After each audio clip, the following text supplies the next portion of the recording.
Hello everyone, I am Tacet, and today I'm going to be going over the Gems of War Full Moon event, in which the Moonsinger is added to the game. So, of course, 4.6 patch is probably soon around the corner. This might be one of the last videos I have that is actually on this previous patch, as it is potentially today, tomorrow-ish, though no official date yet. But hopefully we'll be getting it soon, and we'll be covering it quite extensively once it does. Other than that, though, of course, we got Moonsinger today, and this thing is a really solid troop. So as far as Moonsinger, it is going to be coming in with blue and yellow arcane trait stones. At 300 each, since it is a ultra rare. The main things that you'd want to put this in is to Moonsinger itself, Astral Spirit, Dryad, and Night Coronet, all in early game, and later on in the game you'd want to put it into Cedric Sparklestack, Lord Ironbeard, Princess Elspeth, and Taloka, as well as the mythics that require it. But as far as this troop, it is insanely good. It has a convert all purple gems to green off of Empowered. That alone makes it decent. However, on top of that, it also has Hunter's Mark on first enemy, and this stacks very well with greens that do a lot of skull spam. So for example, things like Web Spinner or Wild Queen, pretty much any green that is going to be wanting to take skulls, this is going to be very strong with, as something like Web Spinner's triple damage does stack with the Hunter's Mark's 2 times damage, be 6 times its base damage. So if it's something like 30, it'll be 180 damage per skull, which is obviously a lot of damage. Not to mention you're going to be gaining a lot of green mana accumulation, which you could use for Web Spinner's ability, Wild Queen's ability, or any other green related skull spam to synergize with it, even Forest Guardian, stuff like that. If you want to possibly go down that route. And on top of that, it even has some skull reduction. So if you put it in something like a second slot, it's still going to be able to tank for you. Of course, you'd most likely just put it wherever mana accumulation wise it would fit you for your team, though you could use it as a partial tank, a little bit tankier than something like, let's say, a Mercy would probably be, at least initially until it starts casting more. But it's definitely more so an offensive option, given that it's going to be working with skull-oriented green teams for the most part. So it also could be a potential blue Guild War option, because of course Web Spinner does end up including blue. So if you wanted to bring this into a pure blue team, it would work for Guild Wars and possibly even Tower of Doom if you wanted to go down that route, just because the high damaging output green troops that could end up utilizing it. So really great troop. It also comes with a free +5 glory per battle that you do with it, at least in PvP this week.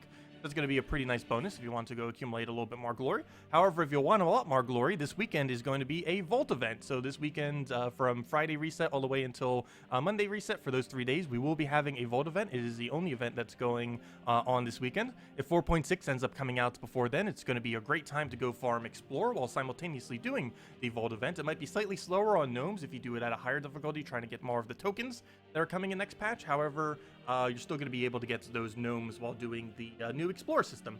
Or you could do it on a really low level and get it basically the same rate that you're doing now. So you have 2 different options depending on which way you want to go about it. But nonetheless, you can go and do PvP still too during a Vault event and get both the 5 glory and the gnomes off of it if we happen to not have 4.6 by then, and farm a bunch of glory that way. Regardless, you'll have a billion different options to farm glory this week. So definitely a great week to try stocking up on it if you're a little bit low. Other than that, Magrim Woods gets 10% bonus this week, as well as War Gears get 10% bonus this week. We still do not have a War Gear hero class, though, unfortunately, which would work really good if Warden counted as that. Was kind of hoping they would still switch it over to War Gear, but nope, it still counts as Beast. So it will make this Thursday Warden event a little bit more annoying, since most of the Kingdom these days are War Gears rather than Beast. But anyways, as far as the event key drop table, nothing really too special. It's Magrim Woods, and as far as what Magrim Woods has as options this week, it is the following as far as what is available. Magrim Woods, where are you? It's alphabetical order, still can't find it, but there we go. So everything that's in the drop table is literally everything you see here. I don't believe there's a single exception, actually. So anything that you see underneath Magrim Woods and show all, if you didn't already have all the troops, is what is available for Magrim Woods right now in the event key drop table. As you can see, not a single one of these are really that viable as far as higher rarity. Like Forest Guardian kind of is, but now a Mirage Queen is kind of the replacement Forest Guardian in many teams, so he doesn't really get used that much. And a lot of the better troops from this kingdom are actually lower level stuff, like Cockatrice is a rare, which is really easy to obtain, that is good. Dire Wolf's a common, Moonsinger is an ultra rare, Spirit Fox is an ultra rare. Like all the best troops from this kingdom are oddly enough, Spirit Dancer is an epic, are oddly enough like really low rarity stuff. So within like 50 event keys, if you didn't already have some of these, you'd be able to get like every single one. Yeah, Forest Guardian, Cabarrus, and Wolf Garrick are the only real hard ones to get, and not a single one of those 3 are really that viable, so not really a good week to throw event keys, so you can pretty much just ignore it unless you have some of these, if you're still missing some of these core low rarity troops, might be a good time to go get them. Probably even within 10 keys, you could get a good majority of them due to how common they are off the drop table. Anyways, so that's event key drop table, likely to skip as most of the better stuff is low rarity anyways. So we got raids this week. The weapon itself isn't really that good just because Mergrim Wood still isn't the greatest of team synergies as far as compositions. It is just a Mergrim bonus. This is really similar to all the older weapons that are just for a certain type or for a certain kingdom. It just ends up accumulating 2 mana, doing damage based on how many from the kingdom, and it just counts for a certain kingdom or typing. In this case, Mergrim Woods, and Mergrim Woods kind of average kingdom. And as I mentioned, most of the good stuff are utility troops that are lower rarity from the kingdom. You generally do not build a pure Mergrim Woods team ever. You mainly just use the utilities from them to make other teams stronger, is generally what you do for that kingdom. So that weapon, not really going to be that useful. However, for the event, of course, we got raids. Easiest way to do this is just use manga-like weapon, tear them apart, and just use the any manga-like weapon into a raid troop. And of course, this week, the new raid troop is the Hunt Master. And basically just ends up doing a decent amount of damage to the boss, while also being able to Hunter's Mark and stun the first enemy, which will make it a lot easier to kill them. You may also notice that I have my Titan set up to +1 explosion, because we don't really need Enrage, since we'll have the stun off of the Hunt Master this week. So you could just ditch the Enrage in order to get the stun off his ability. So all you're really gonna have to do for most of these battles is throw a Mang or Manga-like weapon at the boss. Just make sure the board is clear of any extra turns or skulls, and then go poke it with the raid boss and rinse and repeat until you kill out the raid boss. And then after you do that, you just keep doing your Mang until you kill all of them out. Mostly with skulls, though you could spam the ability at least at these lower levels anyways. But generally you're going to be getting a good majority of your kills off of the actual skull damage. For the other 3 troops more up front. I'm using this with a Wolf Garrick. I will be showing a cheaper option once we get around to teams. Not really helping much. Wolf Garrick did get a change a couple months ago, where it now gives 2 attack and 2 magic per extra turn to all war gears. Before, it was just a +5 static amount. And the most relevant thing that this is for is the Hunt Master itself counts as war gear, so you'll be able to use that to boost them up. It's definitely not required at all to be able to make this work. However, it is one of the better options just because it covers a bit more color, and you can also get a double Devour setup later on in the battle. So if he ends up getting a kill, he'll randomly devour another troop, and given that you're going to be using the raid troop to kill out the raid, raid boss, you're likely going to have the other 3 available to be able to devour. So if you simply kill one of them with war gear, you just killed out 3 people from the team. The boss that you killed out with the specific counter to him, and then the other 2 killed out by war gear getting a last shot on something, plus his 1 devour on a random one, making it so you only have 1 enemy to kill, which you can just kill out with Mang's high damage from skulls. That's really all you have to do for this event. Ends up working out really smoothly. Probably not the easiest one we've ever had, but definitely not the hardest. Pretty straightforward as far as how raids normally go. And yeah, should be a pretty easy event overall. Okay, so other things that we have. So, weekly stuff that we have going on. Tuesday, we have ourselves the Dark Pits faction. Wednesday, we'll be getting the red attack bonus for Guild War days, or that's mainly what it's used for, whenever you use 4 reds on a team. This Thursday, we're going to be having the class event for Warden. Warden, pretty underwhelming hero class. However, one pretty nice thing that it does have is for Truffle teams. It does have Dispel plus Greenstorm, so if you haven't gotten it to level 70 yet, it could potentially be worth it if you really wanted it for Truffle team. But it's not really, it's still one of the weaker hero classes. It just has a little bit more utility than it did a couple months back. So I believe this was actually the first event it has since it's become a little bit more viable. So you might want to consider it for that reason. But still overall, pretty bad hero class.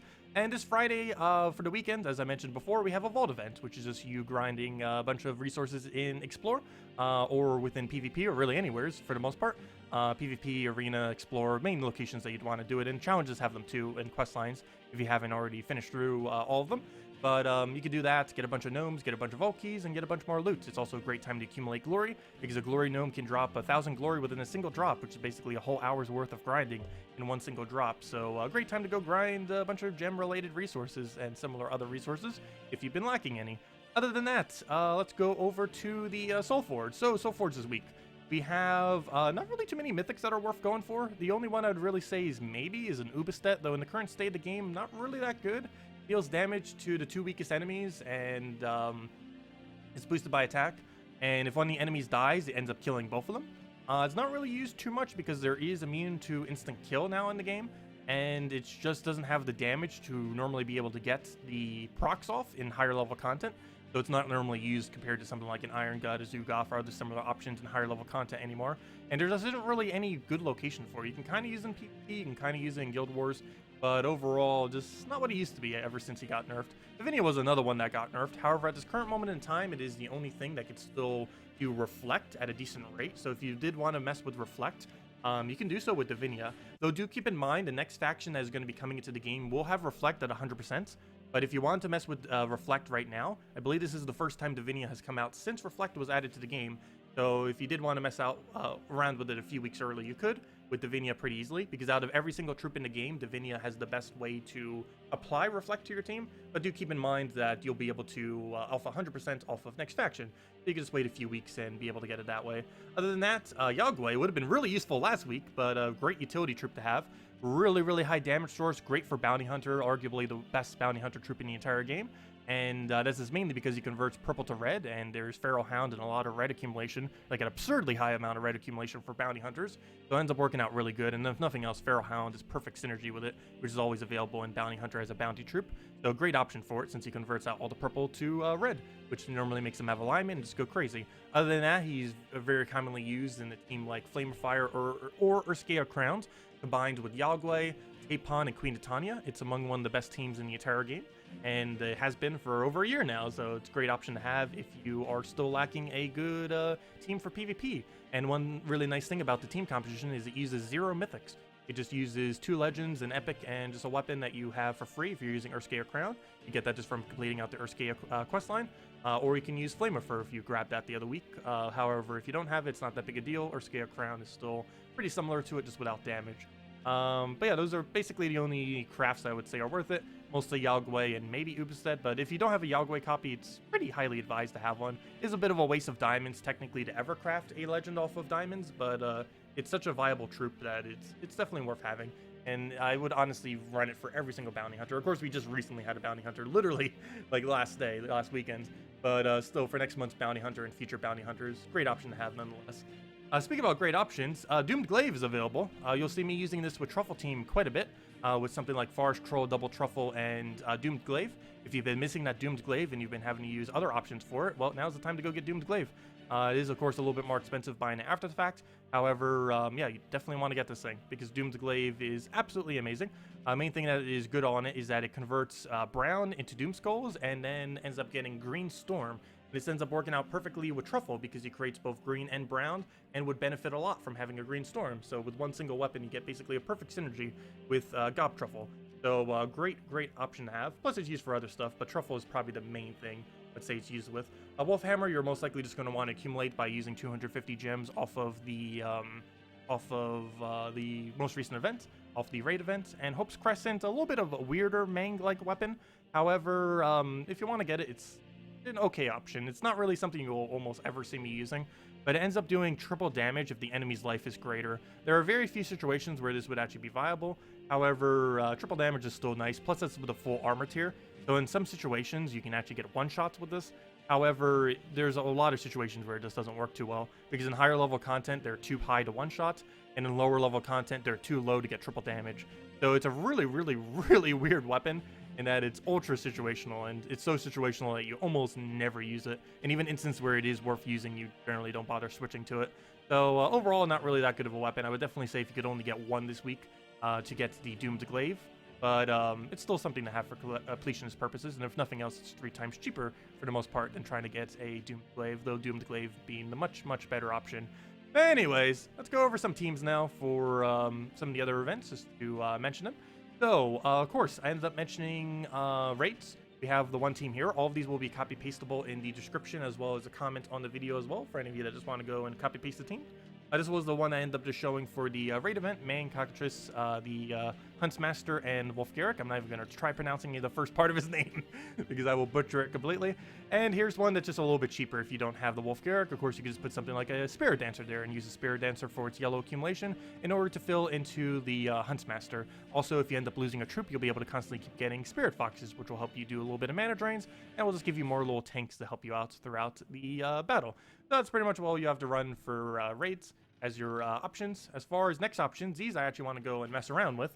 So, of course, Moonsinger is actually an insanely good troop. I have not had the time to really mess around with him much. However, he is really good, particularly as a web spinner option, if nothing else. So all you really have to do is get a convert, ideally off a first turn, like we just did right there. And there's a really interesting troop that you can actually synergize with this, which creates a mix of green and purple gems equal to the current amount of green and purple on the board, which works out really well because this thing converts all purple to green. And then you can feed that into web spinner, you can feed it into wild queen, and any other options that are similar to it. And as you can see, him casting his ability put a hunter's mark on the opposing team. And normally a web spinner right here, with our triple damage that we have, would end up doing 126 damage, which obviously, as you can see right now, is not enough damage to kill him. However, he has Hunter's Mark on him, so that will not do 126, it'll actually do 252 damage to him. So this will unfortunately give him some red, however, it will kill him, as you can see, with excessive overkill. So yeah, it makes the extremely high skull damage you already have even higher if it wasn't already enough that Web Spinner was doing triple damage on basically every hit he ever has.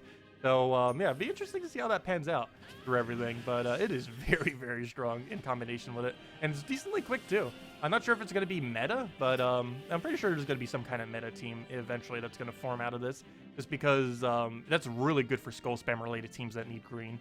It's a little bit bad that you do have to disable out your purple for, as there are quite a bit of skull spam, like a good majority of skull spam does incorporate purple into their mana in some way, shape, or form. But still, there are a decent enough amount of greens that benefit from having skulls or can skull spam that we should still be able to have options for, if nothing else. Though normally Web Spinner would be the core thing that you would synergize it with. And here we have a slightly cheaper version. This uses no mythics, and the only legend is Web Spinner itself, because of how good synergy the Web Spinner is. So a little bit more of a mid-range, lower range team, with the only extremely expensive thing being the Web Spinner option. But we'll go and once the loading screen will load, we'll just go and get our convert down, hopefully off the starting board, and get it going from there.